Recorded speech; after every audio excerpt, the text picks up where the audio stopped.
Hello all, I am Puruk Mehta from CSC tets in Hindi.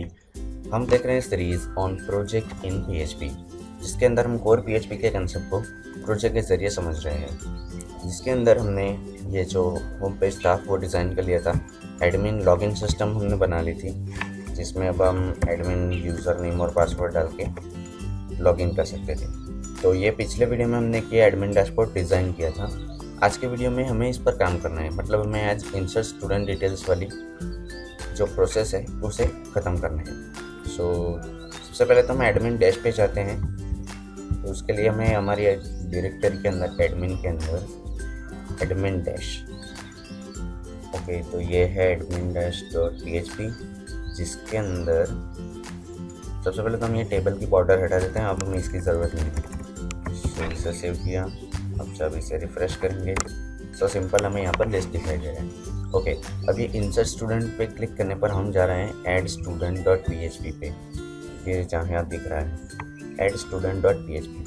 सो अब हमें जो कुछ भी करना है वो ऐड स्टूडेंट डॉट php पे करना है। ठीक है, तो सबसे पहले तो हम इतना पोर्शन कॉपी कर लेंगे कि हमें सेशन चेक करवाना है, वरना ये पेज ओपन नहीं होना चाहिए।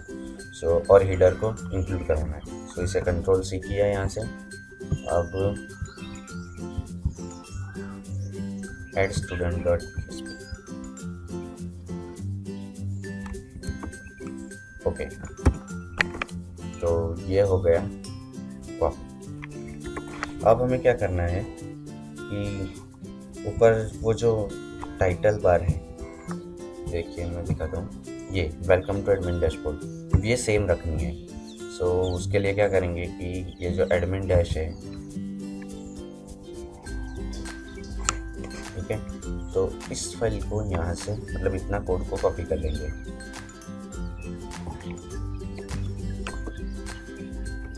और ये क्लास डैशबोर्ड को भी चाहे तो बाद में कर लेंगे। चलिए अभी पहले ही इतना करते हैं कि ये जो हेडिंग वाली फाइल है इसको कॉपी की। अब यहाँ पर एक फाइल बनाएंगे, टाइटल हेड डॉट php, और उसके अंदर वो कोड कॉपी कर देंगे। अब जब हम एडमिन डैश के ये जो कोड है ये हमें ऐड स्टूडेंट में लिखना नहीं पड़ेगा, हम सिर्फ यहाँ पर इंक्लूड करवाते जाएंगे। देखिए यहाँ पर टाइटल हेड,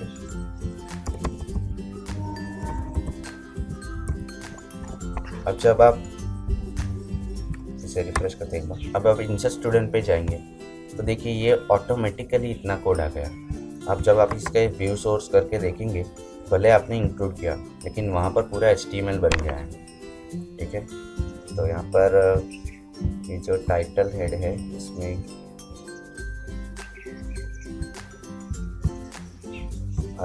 हेडर के अंदर ये बॉडी के पास सेमीकोलन रहता है जो नहीं होना चाहिए। ठीक है, अब जब आप इसे रिफ्रेश करेंगे तो देखिए यहाँ पर पूरा HTML स्ट्रक्चर बन गया है। अगर आप यहाँ पर फूटर ऐड करेंगे तो ये बॉडी क्लोज हो जाएगी और HTML भी क्लोज हो जाएगा, वो हम आगे देखेंगे। ऐड स्टूडेंट है, यहाँ पर हमें सिर्फ नीचे का पोर्शन अब बनाना है। तो उसके लिए क्या करेंगे, ऐड स्टूडेंट्स पे जाएंगे। तो अब ऐड स्टूडेंट पे ये बाकी की फाइल अब क्लोज कर देते हैं। ठीक है, अब हमें क्या करना है कि यहाँ पर एक टेबल बनाना है और उसके अंदर एक फॉर्म होगा। सबसे पहले तो क्या करते हैं कि एक फॉर्म ओपन करते हैं जिसका मेथड होगा पोस्ट, और इसका एक्शन रहेगा यही पेज, मतलब ऐड स्टूडेंट डॉट php। ठीक है, तो ये फॉर्म स्टार्ट हुआ, ये फॉर्म। और जैसे कि हम इमेज भी स्टोर करवाने वाले हैं, तो ये याद रखिएगा कि आपका and type multipart form data होना चाहिए, वरना आपकी इमेज स्टोर नहीं होगी। आई रिपीट कि अगर आपको इमेज स्टोर करवानी है तो एंड टाइप एट्रीब्यूट फॉर्म में ज़रूर डालें, वरना आपकी इमेज स्टोर नहीं होगी। तो अब सबसे पहले तो यहाँ पर हमें टेबल बनाना होगा, फॉर्म अच्छा दिखे इसके लिए। हालांकि ये काफ़ी पुराना मेथड है, आजकल कोई यूज़ भी नहीं करता, लेकिन हम फिर डिज़ाइनिंग में ज़्यादा टाइम कंज्यूम कर लेंगे। इससे बेटर है कि हम बेसिक में जो चाहिए वो बना लेते हैं, जो मेन फोकस है वो PHP कोड पे करते हैं। तो आपको टेबल बनाना आता है तो मैं यहाँ पर वीडियो पॉज कर रहा हूँ, टेबल बन जाने के बाद मैं आपको फिर रिज्यूम करूँगा। ठीक है, तो मैंने एक टेबल बना दिया है जिसमें मैंने वो फील्ड लिख दिए हैं जो हमने डेटाबेस में स्टूडेंट नाम के टेबल के अंदर बनाए थे। तो ये रहा स्टूडेंट टेबल, जिसके अंदर जो इंडेक्स के अनुसार जो भी कॉलम थी वो मैंने यहाँ पर टेबल में लिख दिए हैं। अब हमें इसके अकॉर्डिंग इनपुट एट्रीब्यूट लगाने हैं और मैंने सीक्वेंस भी वही सेम रखी है जो डेटाबेस के अंदर है, तो काफ़ी हमें इंसर्ट करवाने में आसानी रहे। तो सबसे पहले तो ये टेबल है और यहाँ पर हमें इनपुट एट्रीब्यूट लगाना होगा, मतलब टेक्स्ट बॉक्स देना होगा। सो इनपुट टाइप टेक्स्ट, इसका नेम रहेगा, ये काफ़ी इम्पोर्टेंट चीज़ है नेम देना। सो ये देना मत भूलिएगा वरना आपको पीछे इनपुट में दिक्कतें जा सकती हैं। सो input name, place holder, enter, roll number, और ये रिक्वायर्ड है, मतलब कंपलसरी इसको फिलअप करना ही पड़ेगा। सो ये रोल नंबर के लिए होगा। फिर सेम होगा नेम के लिए, यहाँ पर होगा एंटर,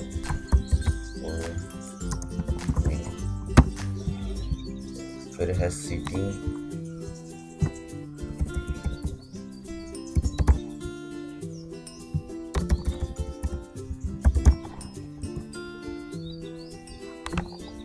यहाँ पर आएगा पेरेंट्स कॉन्टैक्ट नंबर,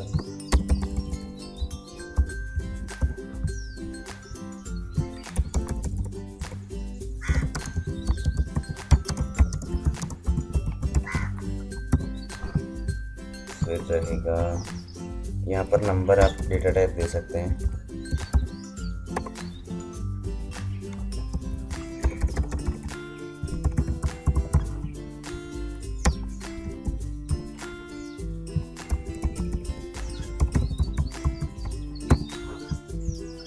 और ये एक चेंज होगा इनपुट एट्रीब्यूट में, यहाँ पर आएगा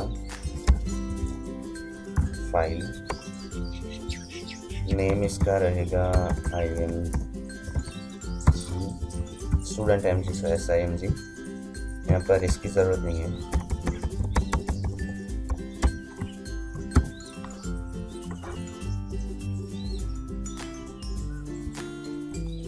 ओके, तो अब जब इसे रिफ्रेश करेंगे हम तो ये बेसिक सा फॉर्म आ चुका है। अब लास्ट में सबमिट बटन देना है हमें। सो उसके लिए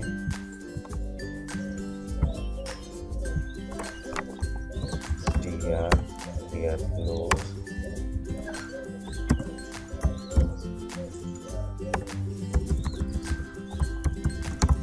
DD call span to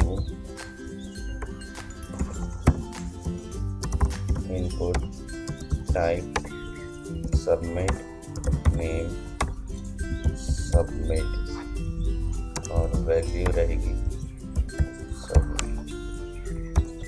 okay, अब इसे एक बार रिफ्रेश करके देख लेते हैं। ओके, तो सबमिट बटन बन चुका है, इसको ज़रा अलाइन सेंटर कर देंगे हम।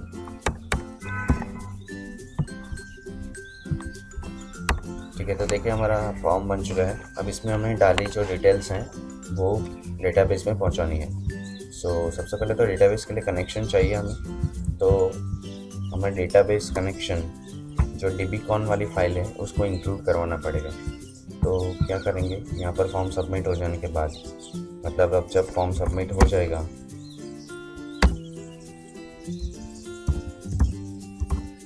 /body/html, अब यहाँ पर फॉर्म पर सबमिट होने पर, जब सबमिट बटन पे, मतलब यहाँ डिटेल फिलअप करके वो जैसे ही सबमिट बटन पे क्लिक करें तो हमें वो डेटा पहुँचाना है डेटाबेस के अंदर। सो उसके लिए क्या करना है कि हमें यहाँ पर PHP स्टार्ट करना है, PHP कमांड करना है और यहाँ पर हम चेक करेंगे if is set $_post submit, मतलब अगर सबमिट हुआ है तो ही ये सब कुछ होना चाहिए। ठीक है, तो सबसे पहले अगर ये सबमिट हुआ है तो हमें जो डेटा है वो डेटाबेस में पहुंचाना है, सो डेटाबेस कनेक्शन चाहिएगा। सो उसके लिए क्या करेंगे, इंक्लूड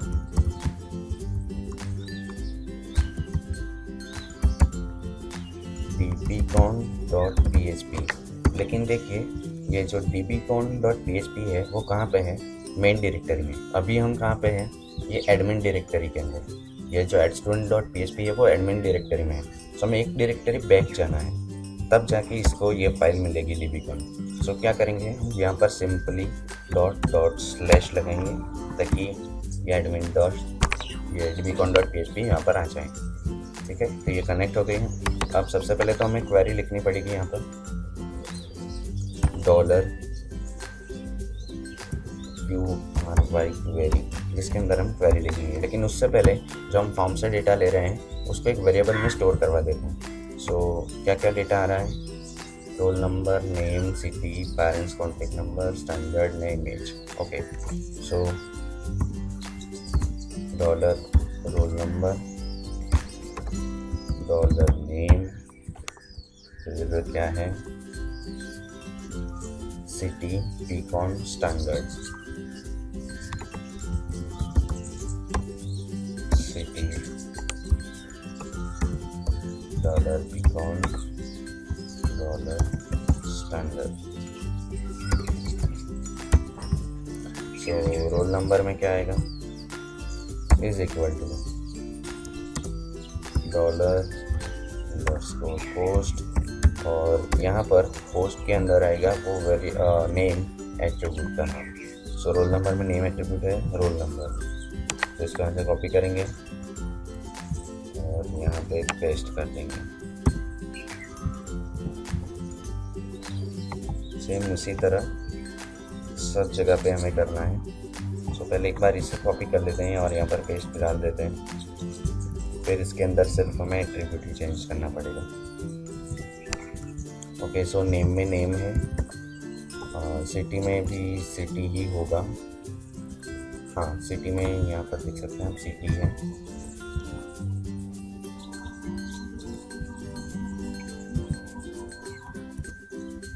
बीकॉन में बीकॉन ही है और एसटीडी में एसटीडी।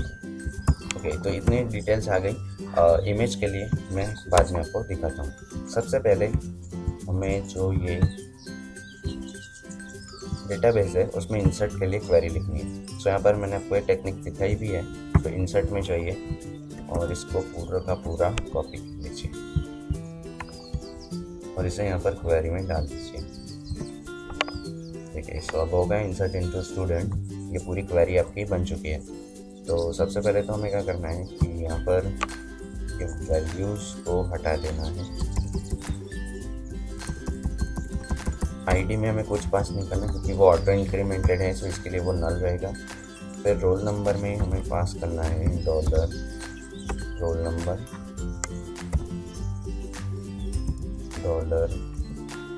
फिर है $नेम। यहाँ पर जो सीक्वेंस है उसी सीक्वेंस में आपको वेरिएबल डालते जाना है। सो रोल नंबर, बाद में $नेम, फिर $सिटी, $बीकॉन और $स्टैंडर्ड। और ये याद रखिए कि ये सिंगल कोट्स के अंदर आना चाहिए, वरना फिर MySQL में कोई प्रॉब्लम होती है। सबको ये स्ट्रिंग अगर है तो ऐसे ही आना चाहिए। ठीक है, तो एक क्वेरी लिख दी लेकिन अभी ये एग्जीक्यूट नहीं हुई है। सो उसके लिए $run और MySQL का फंक्शन है MySQLi क्वेरी। तो सबसे पहले आएगा कनेक्शन वेरिएबल $कौन, और ये $कौन कहाँ से है, हमारी dbcon वाली फाइल से। ठीक है, और ये जो क्वेरी है वो $QRY। सो ये dbcon.php के अंदर देखिए जिस वेरिएबल में हमने कनेक्शन असाइन किया है वो वेरिएबल है $कौन। तो इसलिए यहाँ पर कनेक्शन वेरिएबल। आप देखते हैं if $run is equal to true,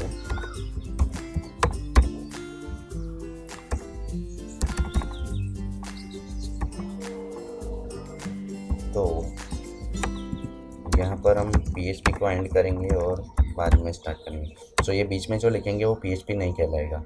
सो उसके लिए स्क्रिप्ट टैग ऑन करेंगे और स्क्रिप्ट टैग क्लोज करेंगे। ये जावा स्क्रिप्ट है। सो इसके बीच हम यहाँ पर लिखेंगे अलर्ट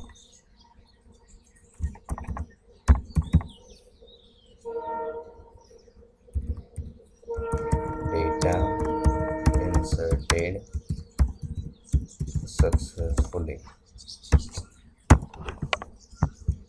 ठीक है। सो एक बार इसे रिफ्रेश करते हैं और यहाँ पर रोल नंबर डालते हैं, सपोज 12, नेम पूर्वी, सिटी सपोज आनंद, पेरेंट्स कॉन्टेक्ट नंबर,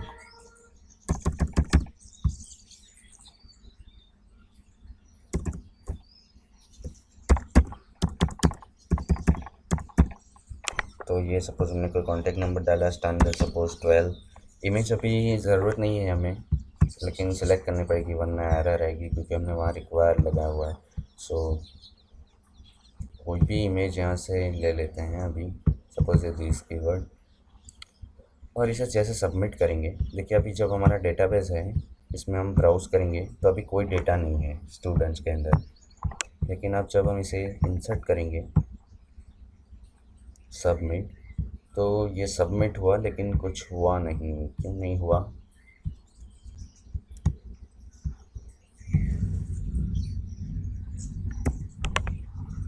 काम करते हैं, इस आईडी को यहाँ से हटाते हैं, एक बार चेक करते हैं कि क्या एरर आ रही है। फॉर्म मेथड पोस्ट, ओके, तो प्रॉब्लम सॉल्व है। एक गड़बड़ ये थी कि यहाँ पर जो डेटाबेस में इमेज अभी हम स्टोर नहीं करवा रहे हैं, सो हमें यहाँ पर ये ऐसे इमेज लिखा हुआ था, सो वो मैंने हटा दिया क्योंकि अभी हम इमेज स्टोर नहीं करवा रहे हैं इस वीडियो के अंदर। सो उसकी अभी ज़रूरत नहीं है क्योंकि जब आप डेटा स्टोर नहीं करवाते और उस एट्रीब्यूट को डालते हैं तो पूरा डेटा स्टोर नहीं होता। सो जितना आपको इंसर्ट करना है उतना ही अभी लिखे, बाद में इमेजेस को हम ऐड कर देंगे। सो ये बेसिक डिटेल्स हमने ऐड करवा लिए। मैं यहाँ पर फिर से एक बार इसे रिफ्रेश करता हूँ और यहाँ पर एक और डेटा डालता हूँ, सपोज 15, CSE टर्च, सिटी XYZ और पेरेंट्स कॉन्टेक्ट नंबर 1 2 3 4 5 6 7 8 9 0, स्टैंडर्ड है इसका 10, और ये सपोज कोई इमेजेस में स्टोर कर रही है और सबमिट। तो यहाँ पर आ रहा है डेटा इंसर्ट सक्सेसफुली। ये इसलिए लिखा रहे हैं क्योंकि मैंने टेस्ट करने के लिए यहाँ पर इको करवाया हुआ था एरर देखने के लिए। सो इसकी ज़रूरत नहीं है हमें, लेकिन जब हम डेटाबेस में जाएंगे और ब्राउज़ करेंगे तो देखिए यहाँ पर हमारे पास डेटा आ रहा है CSE टच इन हिंदी। सो इस वीडियो में इतना रखते हैं। नेक्स्ट वीडियो के अंदर हम इमेज स्टूडेंट की स्टोर करवाना सीखेंगे और आगे का काम पूरा करेंगे। सो बने रहिए CSE टच इन हिंदी के साथ। Thanks for watching, don't forget to like, share, subscribe this video and happy coding.